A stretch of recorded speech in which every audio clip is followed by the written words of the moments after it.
and welcome to Charts and Hearts. I'm Sarah, and she's Lindsay. And together we're working our way through an epic list of rom-coms in order to find and categorize tropes in the hopes of creating the nerdiest spreadsheet podcast I've ever seen. And we're here this week doing one of the more autumnal movies and also one of the more, classic rom-coms, and also our wrapping up our final Meg Ryan month, I assume, with Probably. When Harry Met Sally. We did it! Yeah. It only took us 3.5 years. Yay! Yay. Okay, so. Let's talk about it. Let's set the scene. Had you actually seen this movie before? Yes, but Okay. a bajillion years ago. Yeah, I don't think I'd ever seen it as an adult. As an adult. Yeah, no, I don't think I've maybe seen it as as a teenager. Yeah. Yeah. No, I've definitely seen it, but not in the last 20 years. Yeah, I would say that's probably accurate. Yeah. And maybe more than that. Yeah, so I think watching it as an adult was interesting. Obviously, there's so many movies that we've covered on this podcast, and also books and TV shows, and both are inspired by it, play off scenes in it for jokes. Mm-hmm. So watching it like we've never seen any other rom-coms in the last almost 40 years is very hard. Yeah, I think that's a lot of it. A lot of my earlier issues with it, which is not an issue, is that we were a Tom and Meg family. So right, we just didn't watch it. And we would watch it and I was like, I don't want to watch this. He's not Tom Hanks. Exactly. Yeah. And then my recent problems is that literally everything compares itself to this movie. They're like, this is the do When Harry Met Sally. This is When Harry Met Sally and that this and this. Yeah. This is this. This is this is or so good. Even reviews or people talking about other rom-coms would compare them to When Harry Met Sally. And even for no reason. For no reason. Yeah. And it's, for some reason, it's the people look at it as the most famous movie both of them have been in, which is also not true. And I'm like, you guys, Billy Crystal, very famous person. And yeah, exactly. Meg Ryan is in a ton of things. It's just, and this movie was from 1989. From 1989. Yeah.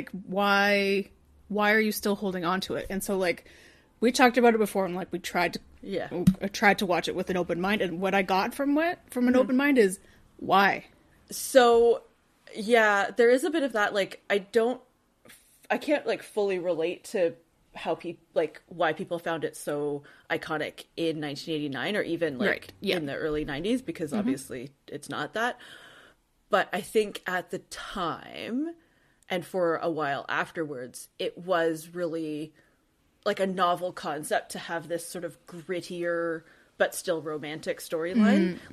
They know each other and they know all of their warts, and they don't necessarily like each other at the beginning, and then as they get to know each other, then they fall in love, and that wasn't seen. You wouldn't see, it ends with a kiss, right? The first time they have any feelings for each other, the movie's over, and obviously that still happens. But in this movie, they actually know each other, and so all the things, when we talk about what's next for them, it's well, they don't know each other, and in this one they do really know each other. And I think that hadn't really been done before. Obviously there was movies where the people don't get along and then they do get along and then they fall in love, but it was over such a short time period of their lives.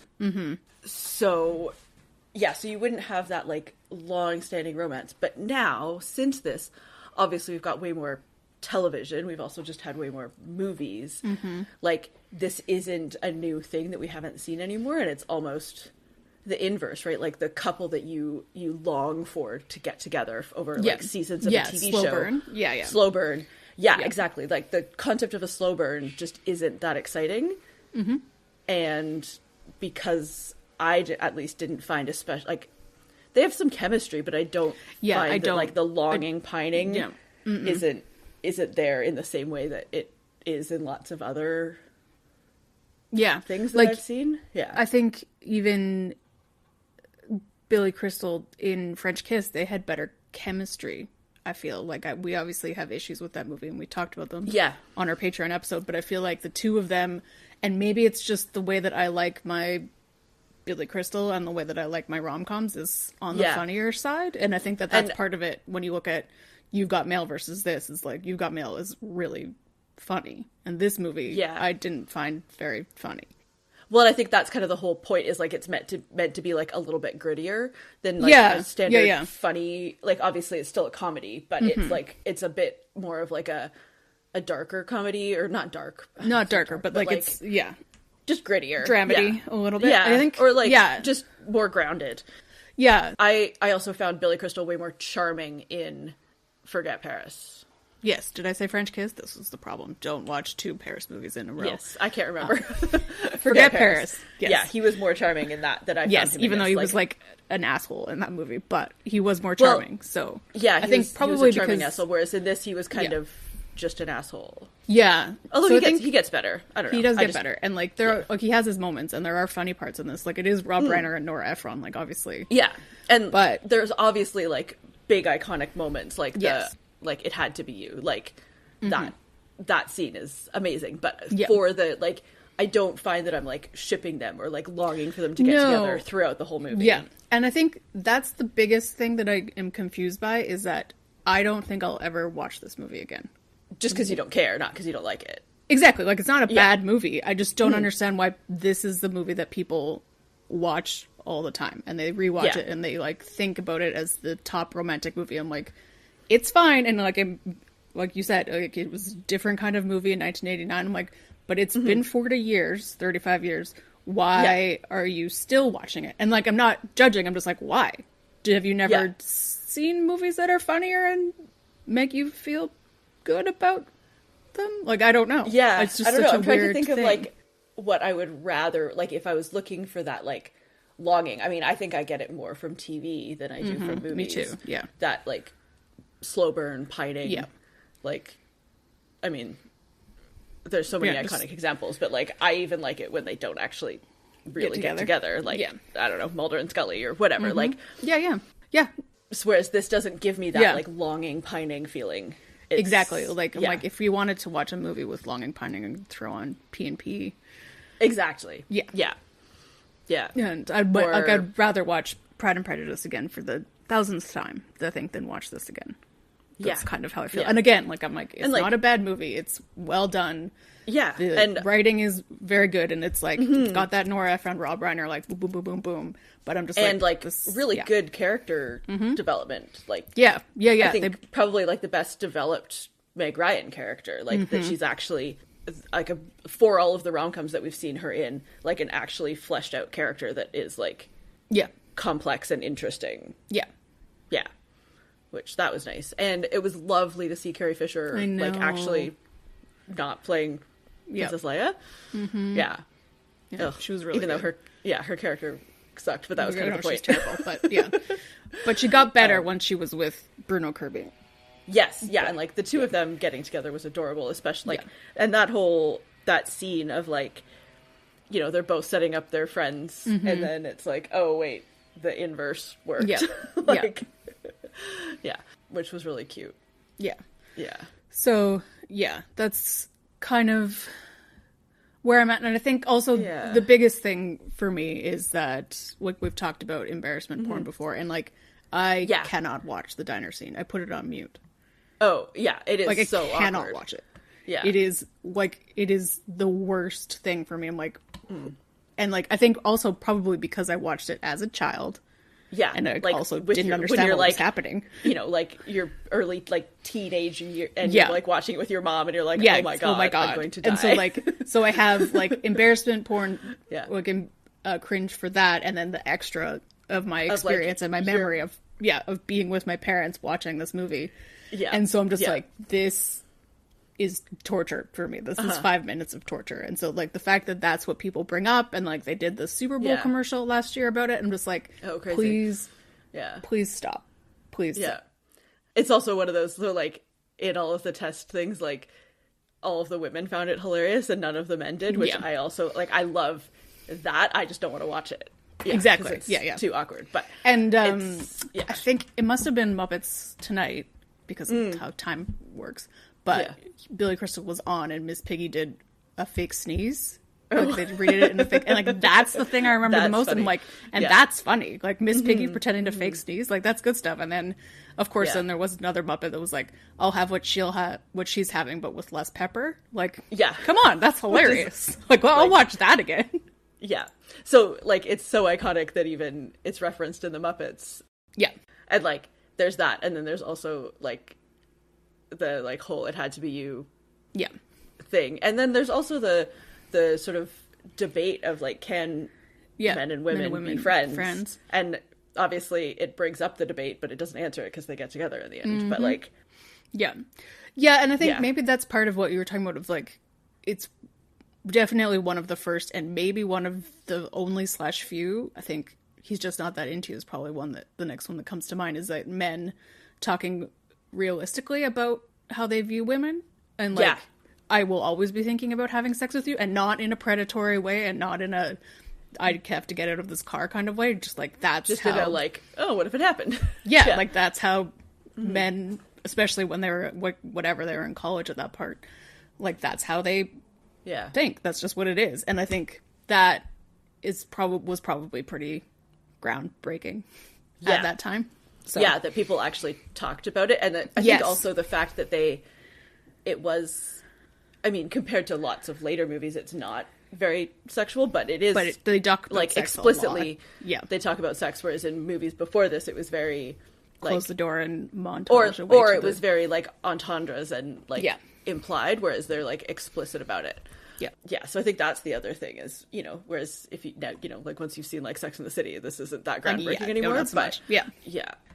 But I don't know. It's I'm glad that we did finally watch it, because I'm like, it was interesting to look at again and be like, and I really liked how they did, like, they aged them up in terms of how they dressed and their hairdos and stuff. Like that was really interesting, and like some of the fashion in this is amazing. Obviously, Billy Crystal's iconic sweater, white cabled sweater. Yep. Yeah. But the fashion was pretty awesome. Yeah, there's so many gloves. Really, ladies, man. Yeah, I think again, I just want to say, you were talking about Meg.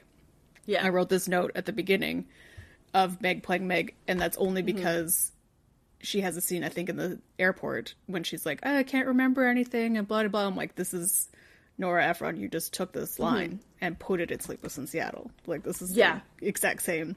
And then, of course, in Sleepless in Seattle, she continues to be that character, and in this one, she does grow and change out of that. But, so it's an interesting thing to see this character grow, but also to see the link between this with the actress and also with the writer. Yeah. Well, then I feel like there's such a direct line between Billy Crystal's speech on New Year's Eve, like when he's like, I want the rest of my life to start as soon as possible, or you want the rest of your life to start as soon as possible. From that to I'm just a girl standing in front of a boy. 100%. Yeah. So I don't know, it's like it's hard like if we could time travel or like temporarily block out our memories and block out all of our memories. I think without knowing all of the things that have developed because of this, because of it. I think let it be what it is, what it was, and what it needs to be. But I think maybe everybody who's writing reviews for things, maybe just watch a different movie first. Maybe or just else. Or like let movies be what they are and don't what say they are. It's like it's the modern When Harry Met Sally, or like the gender bent When Harry Met. Because like all of these reasons that this was a first and all of the stuff, like you can't be that. You can't be When Harry Met Sally because it already exists, and so you can't talk more about sex than When Harry Met Sally did because it's been 40 years and everybody's doing that. Like exactly. Yeah. So just like look up a list of rom-coms and pick something else if you need to compare it to something. Yeah. We know there's a lot of rom-coms. Just look at the list of movies that we've done. Do that instead. Mm-hmm. Or the secret list of the like 150 more movies that we have. Exactly. Okay. Anyways, should we dig in on tropes? Yeah. Okay. So first off, we've got New York City, and especially New York City in the fall. I know. But it's kind of all seasons, but like it's very autumnal, even though like the grand finale is New Year's Eve, but but it's still it still feels like a fall movie. And then it kind of like reverses within on itself because now there are parts of New York that are iconic because of this movie, so it's kind of exactly, like Kat's Deli, for example. Like, poor people who work there. Right? I mean, I'm sure that's better now because it's famous for, like, being a foodie destination, but... Yeah. We've got enemies to friends to lovers. Yeah, because especially, again, like, if they'd hooked up, like, in the first year of knowing each other, like, they never would have spoken again. No, absolutely. Yeah. So, and maybe that is kind of a trope, or maybe that is something that's a bit unique with this movie, is that, like, right place, right time thing. Like, they couldn't have gotten together and actually made it work until they were who they are by the end, and being friends helped them get there. I don't know, it's kind of... No, like, I feel that I think that's definitely maybe in books more. I can't really think of a movie like that.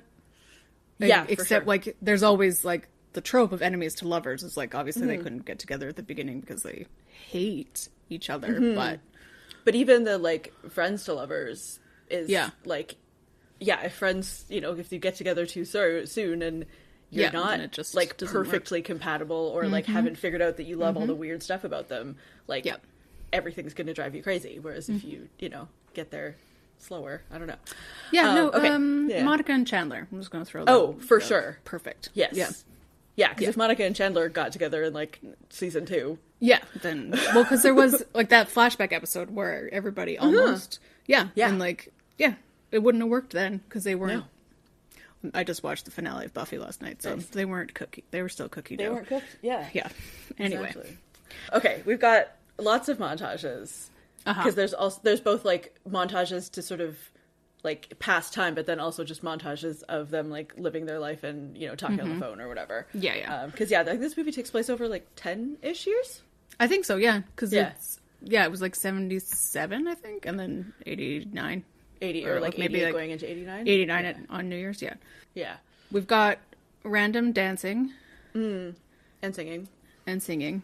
Mm-hmm. Oh, yeah, when they do karaoke. Oh, and we've got, we missed this one, best friends get together.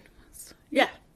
There's lots of mentions of Casablanca. Yep. Which I think is a good shout in this case, because it is, like, it's intentional. It's like, because Casablanca has that thing of, like, they didn't get together. They didn't get along, and then they got together, and then they didn't stay together for all of the reasons of Casablanca. But it's like, whereas this is so different, because it's like if they stayed in touch for 10 years after Casablanca. Yeah, exactly. And, but like, also didn't hook up. Yeah, but talk about that as well. Like, they're like, they should have gotten together, and then he's like, no, they shouldn't have. Like, they are able to have, like, I think it's at the beginning, so they're not really unbeknownstly talking about themselves, but they kind of are. But they kind of are. Yeah. That's a good way to do it. You see how they feel about the characters in Casablanca, and a few years later, that's kind of how they feel how about it works for them themselves. Yeah.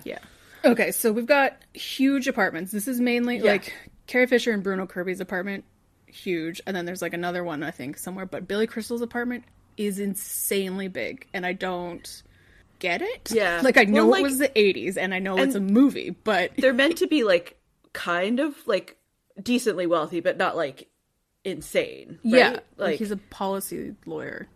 Yeah, so he's a lawyer, so he does fine. Yeah, but he's not like an investment banker, like a stockbroker. Yeah. I don't know. But it's just like, regardless of how much it cost to buy an apartment in the 80s, it's just like weirdly big. Of like, why is this apartment so big? Well, how can you afford it? It was a set, like, and they put walls in, and then it's like he has like a huge, like, I know it's empty because the point is that his wife left, but I'm like, why do you have just enough space to unroll a full-size rug in your house? I don't get it. Yeah, and also, like, when I think of, like, big New York apartments, I would think of, like, a brownstone where it's, like, like, multiple stories, not all on one floor. Yeah. But again, so maybe it was in the loft or something, but still. Oh, maybe. Yeah. Someone who has, like, intense When Harry Met Sally knowledge, tell us. Okay, we've got running. Mm-hmm. He runs. No. Yeah. Who runs? He runs to the New Year's Eve party. Yeah. Yeah. And then it ends on New Year's Eve at a big party, and he does do a big speech in front of everybody, but nobody's paying attention to him. Yeah, which is good. And then there's a quick epilogue, because I guess we didn't really talk about it, but there's all these, like... Yeah, I didn't really know where to put it, like the weird vignettes. So there's these little vignettes of, like, couples, mostly older couples, that were, like, talking about how they fell in love. And so they were actors doing the reading, but it was based on real stories of like real people that they collected. Yeah. And I don't love it, but I didn't like it wasn't jarring. It was just kind of, it takes until the end that you're like, oh, I see why this is happening. Yeah, I think it works because there's not too many. Yeah. And I think because also it's the 80s, so the actors are more real. I don't know. Like, it's just like, they're very old, like they're old and craggy and real. Yeah, like, they're super like character theater actors. Yeah. Like they definitely didn't get anybody who was or became famous. Yeah, I think that's part of it. Which is really good.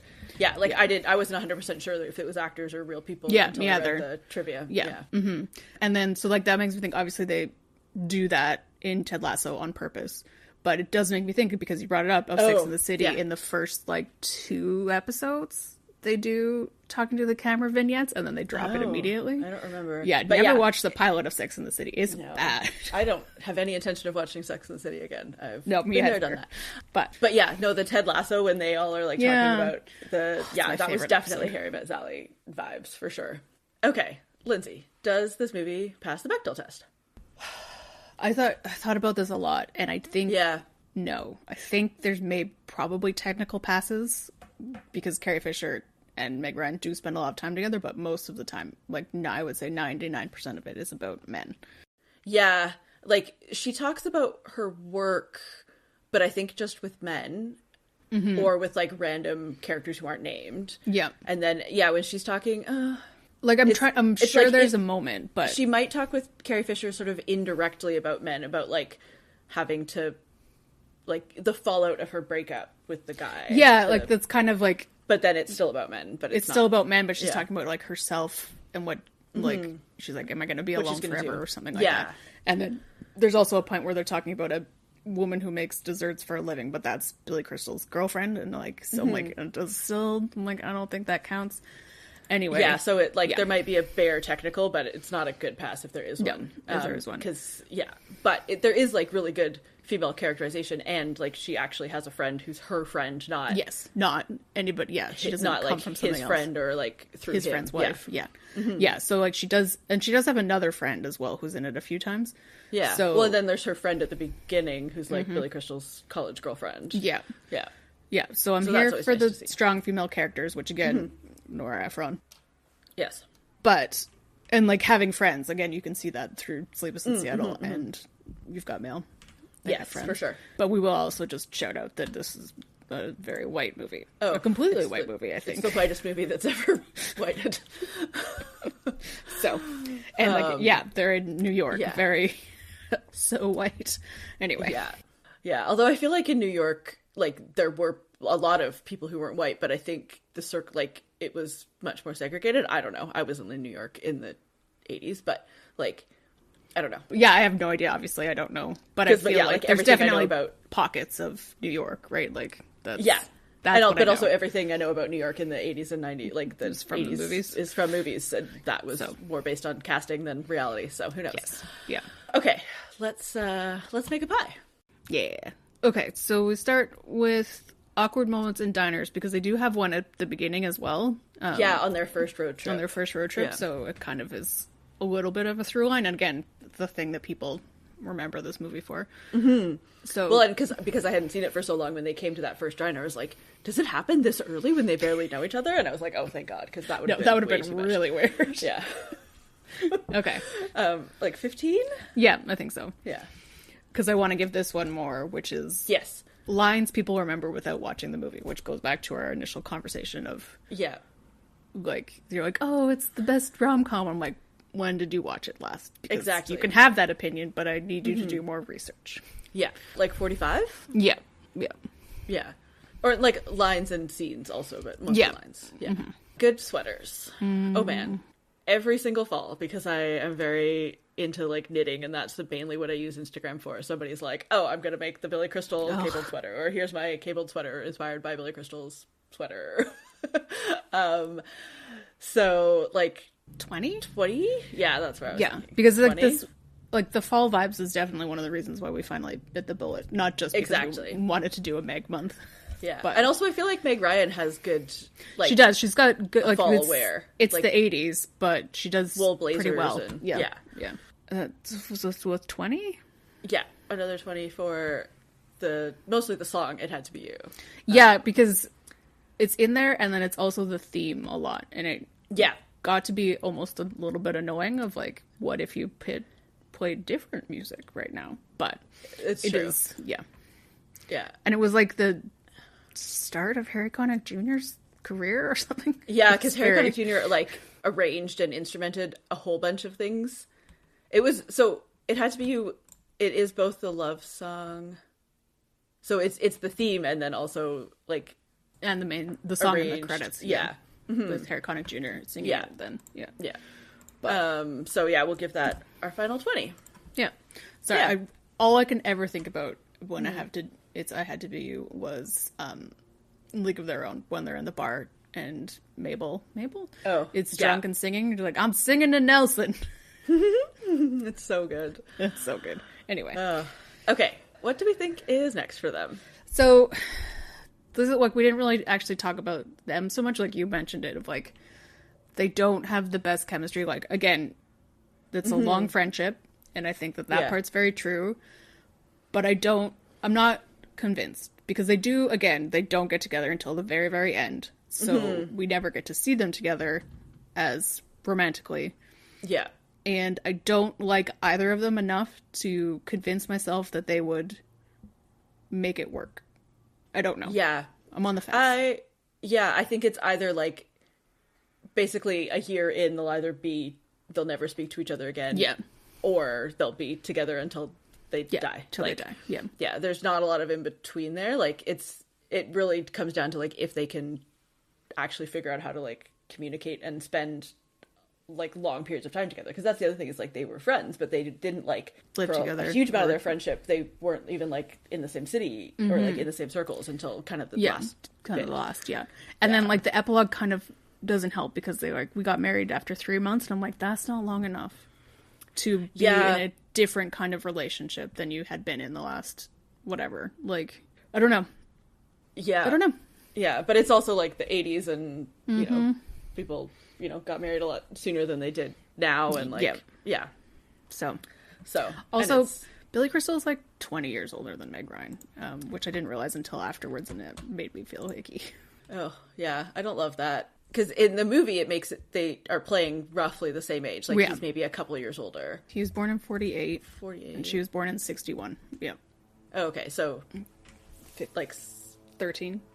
Yeah. Okay. So it's not actually 20. Not so actually that's 20, a little better. but yeah. But yeah, so they are... But they're playing closer in age than that. Yeah. So it's not... Yeah, I didn't have a problem with them in the movie. It was afterwards that I was like, oh, no.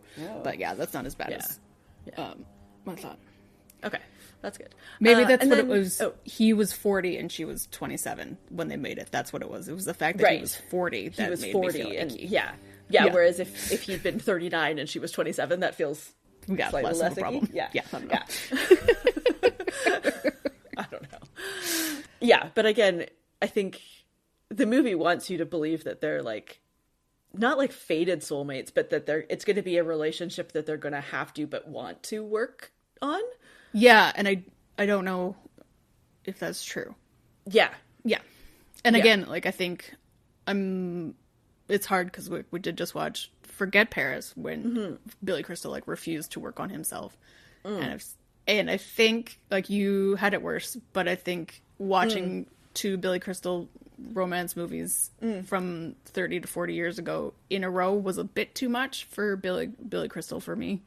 Like, So I watched things kind of in the wrong order. So I did When Harry Met Sally, and then basically right after did Forget Paris. But then I also wrapped it up with Princess Bride. So Princess Bride, so it was fine. Palate cleanser. But I think it was just like the characters he plays just don't do it for me. But again, because it was 95 and 89, it's not necessarily him. It's the way they were writing male characters in romance movies. Most of them, Tom Hanks. Completely. Sleepless in Seattle is above and beyond everything else. But I just well, and it's again like you know, and I think we're maybe coming out of it now, but then also people are like fully regressing with like the whole trad wife thing. But like, you know that, you know, she has this career, and then the expectation is like they get married and maybe they have kids, and that she is, you know, a full-time parent and probably works full-time. Yeah, and probably works full-time. Yeah. You know, obviously they're younger than our parents, but like how many people who got married in the 80s do you know that are still married? Mm-hmm. Yeah. Or aren't like, yeah. So, and like both of our sets of parents are still married, but like not lots of my friends. Like it was very unusual growing up. So it's like, I don't know. It's just like that whole patriarchal thing. And because this movie is like a Hollywood movie, which is very patriarchal, it's hard to like separate the movie it's from hard to real life. To know like the way that it's written, because you don't get to see his backstory of like how he actually feels about children or like how was he raised world. You know, like does he have a good relationship with his mom? Like we don't get any of that, so no, we'll never know. And like we never go this deep on what's next for them, but it's just like it's hard to tear apart, because I'm like, I don't know how I feel about them. I just feel unsettled is basically because we just have vignettes. But I think this whole movie is like what happens next, because like it takes place over such a long period of time. But anyways, I think that probably wraps that up. Or like, I knew it was going to be a long conversation, because it was an important part of our mission. Sure. Indeed. And then Lindsay, what's next for us? Oh, well, it's my favorite month. I think I said this on the Patreon, but I had a dream. I came up with this while I was asleep one day. And I was so excited, I texted Sarah really early in the morning. November, we're doing Chris month. Yes. So for the Patreon, we'll be doing Princess Diaries 2. Yes. For main feed, we're doing Nanny Diaries. And then the original Chris that everybody forgets about when they talk about Chris's, Sound of Music. Oh my god. Iconic. I know. It's going to be great. Iconic. And like, I don't understand why people think Sound of Music is a Christmas movie. My only rationale is that it's long, and so you need like Christmas holidays to be able to actually watch it. Like people do that with Lord of the Rings, but they don't call Lord of the Rings Christmas movies. And they leave Rivendell on December 25th. It has more stamina as. No, I know, but then movie. Like my favorite things, like people play that as like a Christmas Carol, which is so weird. But anyways, weird. I'm sure we'll talk about it then. But yes, so many Christmas. So excited. We're very excited. Man, it's been so long since I've seen any of those movies. I haven't seen Nanny Diaries. I'm excited. I'm also not sure if I've seen Nanny Diaries. It's my fave. Couldn't tell you. That, I guess, brings us to the end of this rambly episode. Thank you for listening. You can leave us a rating or a review wherever you get your podcasts, and you can find us on social media at Charts and Hearts Podcast on Instagram and Threads. You can head to our website, chartsandhearts.com, where you can submit suggestions for rom-coms and tropes for us to add to the list. As we said, we're out of Meg movies. That was the last one. If you know of any other ones, tell us about it. Yeah. And you can check out our Patreon at patreon.com/chartsandheartsclub. As we've said many times already, we did Forget Paris this month, which was another interesting conversation, because that was another interesting movie about relationships and terrible communication, but they had amazing chemistry. So yeah, I think it was good. Anyway, let us know your thoughts. Oh, that's your line. Yeah. We would love to know your thoughts on this movie. Do you disagree? Do you think this movie is iconic? And tell us why, because we would love to talk about it. Yes, please tell us. And in the meantime, I came here tonight because when you realize you want to spend the rest of your life with somebody, you want the rest of your life to start as soon as possible. Of course. Delightful. Indeed. Okay, bye. Bye.